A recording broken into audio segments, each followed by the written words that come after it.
حقوق ادا تب ہوں گے جب ان کی معرفت ہوگی، جب ان کا علم حاصل کیا جائے گا۔ اسی وقت فساد کائنات سے ختم ہوگا جب انسان کو علم ہوگا، جانکاری ہوگی۔ رب العالمین نے جب تذکرہ کیا تو فرشتوں نے یہی بات کی کہ یہ فساد پھیلائیں گے، اور رب العالمین نے علم دیا آدم علیہ السلام کو، اور پھر وہی چیزیں فرشتوں کے سامنے رکھ دی، کہا اب تم بتاؤ، ان کے نام بتا دو۔ انہوں نے کہا ہم کو اس بارے میں کوئی بھی علم نہیں ہے، اتنا ہی علم ہے جتنا تو نے ہم کو سکھایا ہے۔ یعنی وہاں پر اس بات کی وضاحت کی گئی کہ علم کے ذریعے سے فساد ختم ہوگا، فتنہ ختم ہوگا، چونکہ ہر ایک اپنے حقوق کو سمجھے گا، دوسرے کے حقوق کو سمجھے گا اور وہ حق ادا کرے گا۔ اس طریقے سے فتنہ نہیں ہوگا۔ جب میاں بیوی، خاوند اپنے بیوی کے حقوق سمجھے گا اور بیوی اپنے خاوند کے حقوق کو سمجھے گی، اس کی ان کو معرفت ہوگی، تو وہ گھرانہ جو ہے امن کا گہوارہ ہوگا، وہاں پر فساد نہیں ہوگا، وہاں پر لڑائیاں اور جھگڑے نہیں ہوں گے، وہاں پر طلاق نہیں ہوں گے، جہاں پر علم ہوگا۔ ضروری ہے علم کا حصول، معرفت حاصل کرنا۔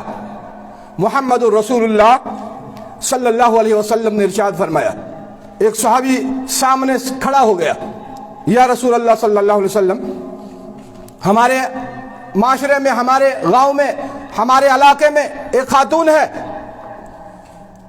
بہت زیادہ نوافل پڑھنے والی اور قیام اللیل بھی کرتی ہے، صدقہ و خیرات بھی کرتی ہے، نفلی روزے بھی ادا کرتی ہے، لیکن یا رسول اللہ صلی اللہ علیہ وسلم، اس کی زبان کے شر سے اس کا ہمسایہ محفوظ نہیں ہے۔ اللہ کے نبی صلی اللہ علیہ وسلم نے فرمایا اس کے اندر کوئی بھی خیر نہیں ہے، وہ جہنم میں جائے گی۔ حالانکہ وہ تہجد گزار ہے، وہ نفلی روزے بھی رکھتی ہے، صدقہ و خیرات بھی کرتی ہے، اس کے باوجود محمد الرسول اللہ صلی اللہ علیہ وسلم نے فرمایا اس کے اندر کوئی خیر نہیں ہے، وہ جہنم میں جائے گی۔ اس کے برعکس فرمایا، یا رسول اللہ صلی اللہ علیہ وسلم، ہمارے علاقے میں ایک خاتون ایسی ہے جو زیادہ نفلیں نہیں پڑھتی، زیادہ نفلی روزے نہیں رکھتی، صدقہ و خیرات میں پنیر کے چند ٹکڑے دے دیتی ہے، فرائض ادا کرتی ہے، لیکن اس کے زبان کے شر سے اس کا ہمسایہ محفوظ ہے، اپنی زبان کی حفاظت کرتی ہے، نہ اس کے ہاتھ کے شر سے کسی کو تکلیف پہنچتی ہے اور نہیں اس کے زبان کے شر سے کسی کو تکلیف پہنچتی ہے۔ اللہ کے نبی صلی اللہ علیہ وسلم نے فرمایا اس کے اندر خیر ہے، وہ جنت میں جائے گی، حالانکہ قیام اللیل نہیں کرتی ہے۔ یہ کب ممکن ہوگا؟ جب علم آئے گا، جب معرفت ہوگی کہ زیادہ عبادت کرنے سے نہیں، بلکہ اس کے لیے اصول دیا محمد الرسول اللہ صلی اللہ علیہ وسلم نے، المسلم من سلم المسلمون من لسانہ و یدہ، مسلمان تو وہ ہے جس کے ہاتھ کے شر سے اور زبان کے شر سے کسی اور کو تکلیف نہ پہنچے، اور جب تکلیف پہنچے گی ظاہر سی بات ہے فساد پھیلے گا،